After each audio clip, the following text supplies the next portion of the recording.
Hello, good morning students. This video is for Standard 7 subject Science. In this video lecture, we will study about our chapter number 30 Motion and Time. तो what is motion? यानी आपने Standard 6 में motion के बारे में पढ़ा है, तो इसके बारे में हमें इस चैप्टर में आगे डिटेल में पढ़ना है। In class 6, you learned about different types of motions. You learned that a motion could be along a straight line, it could be circular or periodic. यानी motion क्या होती है कि एक जो चीज है वो स्पीड में है तो उसे क्या बोलते हैं, मोशन बोलते हैं। वो तीन अलग अलग टाइप में होती है, या तो स्ट्रेट लाइन में हो सकती है उसकी मोशन, सर्कुलर हो सकती है या तो periodic हो सकती है। Can you recall these three types of motions? Give some common example of motion. Identify the type of motion in each case. तो सबसे पहले दिया है example of motion में soldiers in a march past. तो हम क्या बोलेंगे, straight line motion. फिर bullock cart moving on a straight road. तो straight road पे अगर bullock cart है वो जा रहा है तो वो भी क्या होगा, straight line. Then hands of an athlete in a race. तो रेस में जो एथलीट है उसके हैंड्स है तो वो क्या कौन सी मोशन करते हैं, वो पीरियोडिक मोशन करते हैं। फिर pedal of a bicycle in motion तो वो सर्कुलर मोशन करते हैं। Motion of the earth around the sun तो वो भी क्या होती है, circular. Motion of the swing, motion of the pendulum तो ये दोनों क्या है, पीरियोडिक मोशन है। It is common experience that the motion of some object is slow, while that of some other is fast. यानी कुछ सब्जेक्ट की object की मोशन है वो स्लो होती है तो कुछ की फास्ट होती है। स्लो और fast, we know that some vehicles move faster than others. Even the same vehicle will move faster or slower at different times. यानी कि कुछ जैसे कि साइकिल और एक बाइक है, दोनों में से सबसे मोशन किसकी ज्यादा होती है, तो मोशन इज हायर और बाइक, यानी कि बाइक की साइकिल से ज्यादा हो सकती है। और कभी कभी तो दो बाइक है तो उसमें से एक बाइक है वो ज्यादा जल्दी से चल सकती है, मतलब कि मूव कर सकती है, और दूसरी कम, तो इसमें भी डिफरेंट होता है। Make a list of 10 objects moving along the straight path. Group the motion of this object as slow and fast. How did you decide which object is moving slow and which one is moving fast? यानी कि आप कैसे decide कर सकते हो कि कौन सा ऑब्जेक्ट फास्ट मूविंग है और कौन सा स्लो मूविंग है। If vehicles are moving on a road in the same direction, we can easily tell which one of them is moving faster than the other.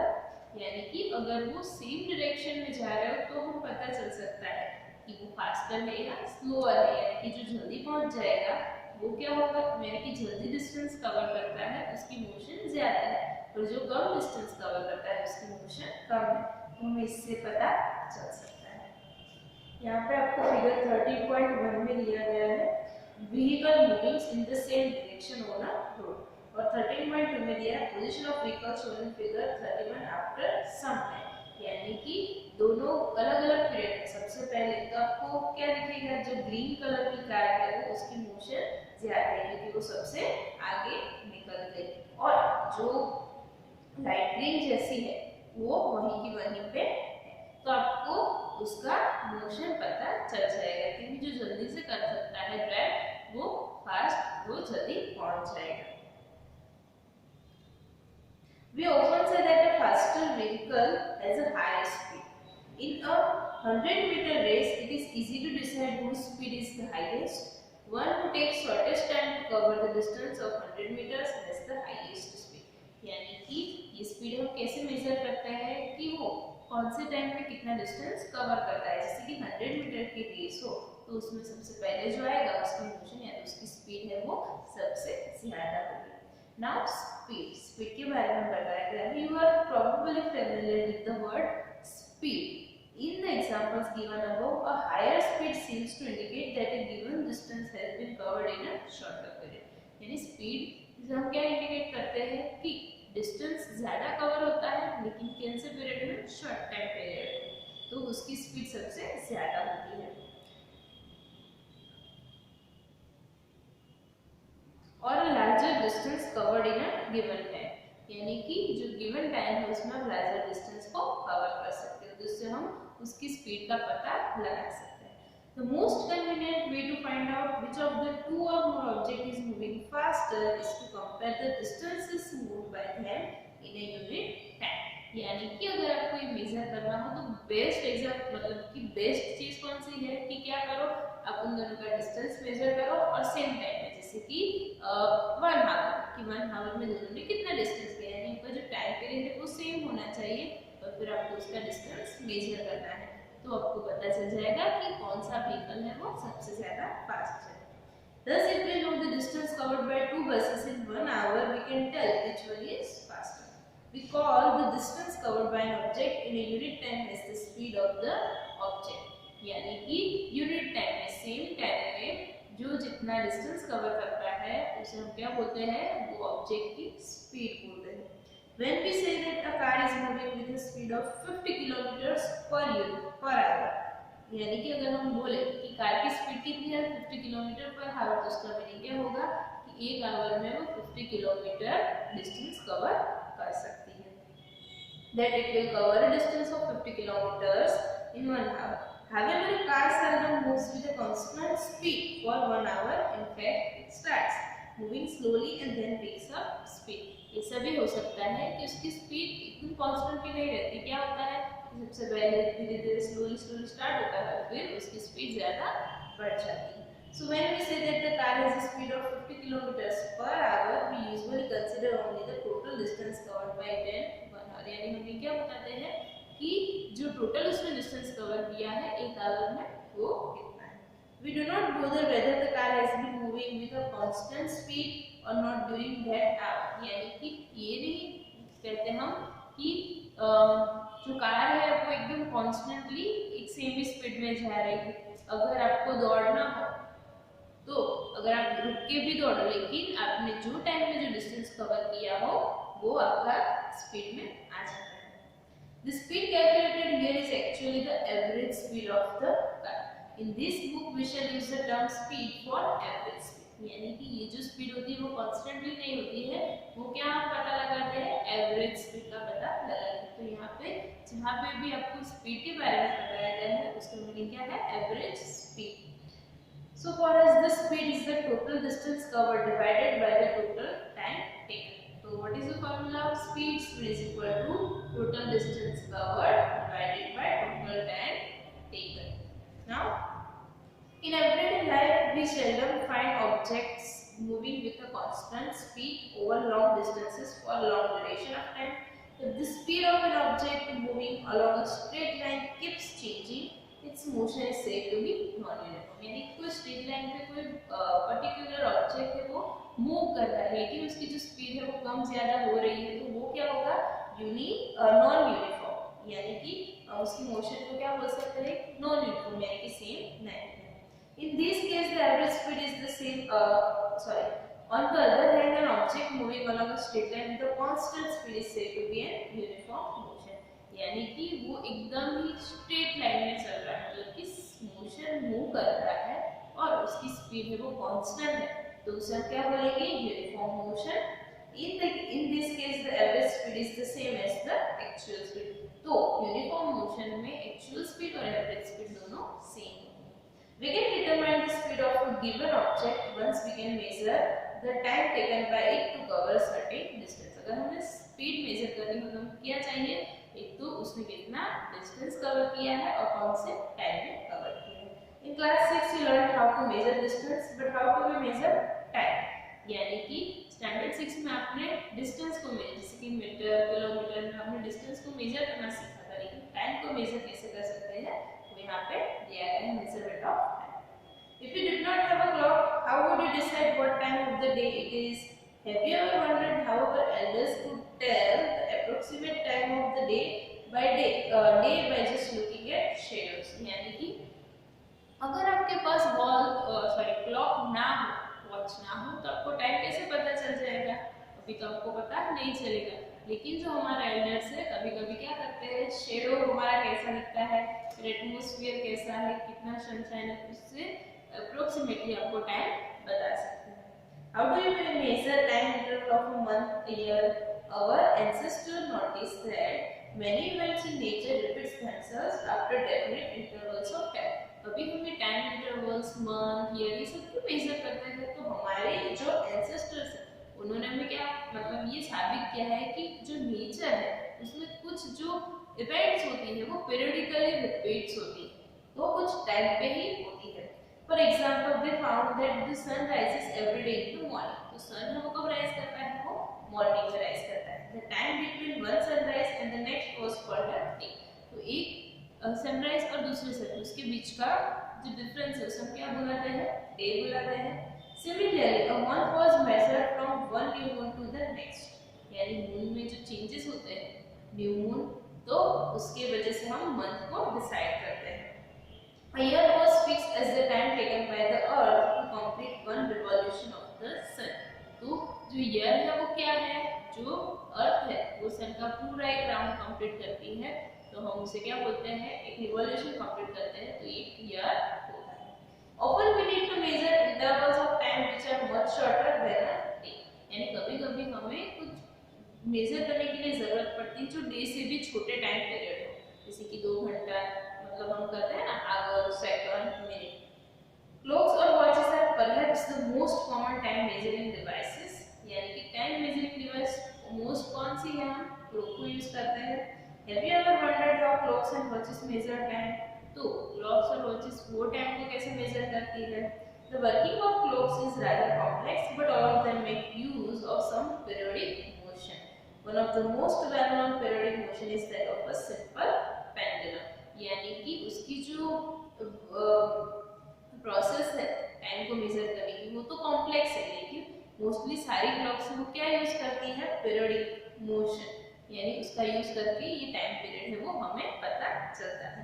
सबसे क्या है इम्पोर्टेंट? Simple pendulum. जो pendulum होता है वो move करता है, तो उसकी वजह से हमें टाइम का पता चलता है। तो यहाँ पे आपको पिक्चर दी गई है, वॉल क्लॉक है, फिर टेबल क्लॉक और मैं तो डिजिटल क्लॉक, अभी मोबाइल में भी क्लॉक होती है।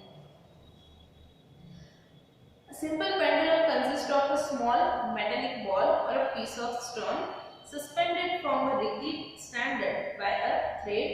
The metallic ball is called the bob of the pendulum. अभी यहाँ पे आपको पेंडुलम के बारे में बताया गया है कि पेंडुलम क्या होता है? Consist of a small metallic ball. उसमें स्मॉल मेटालिक बॉल होता है, वो थ्रेड से उसको ज्वाइन किया हुआ होता है। तो जो मेटालिक बॉल है उसको क्या बोलते हैं? Bob.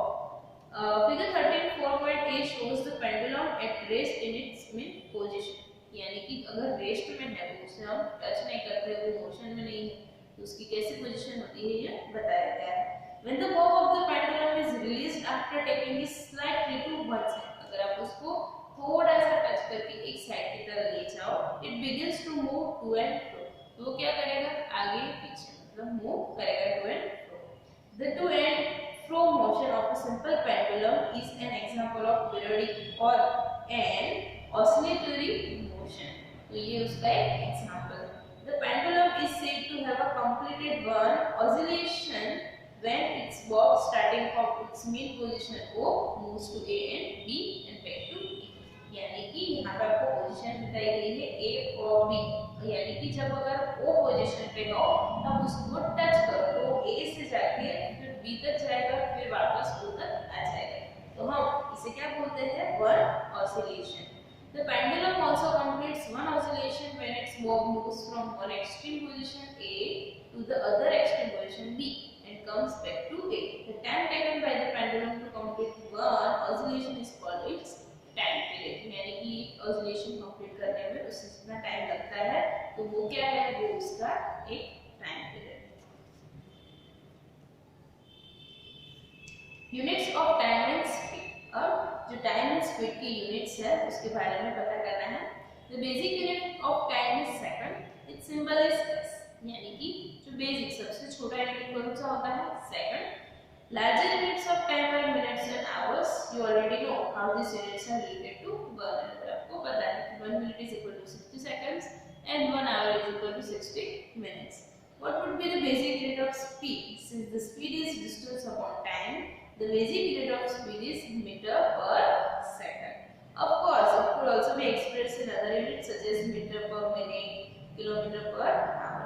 You must remember that the symbols of all units are written in singular, यानी कि जितने भी मेजर्स हैं उनको सिंगुलर फॉर्म में लिखा जाता है।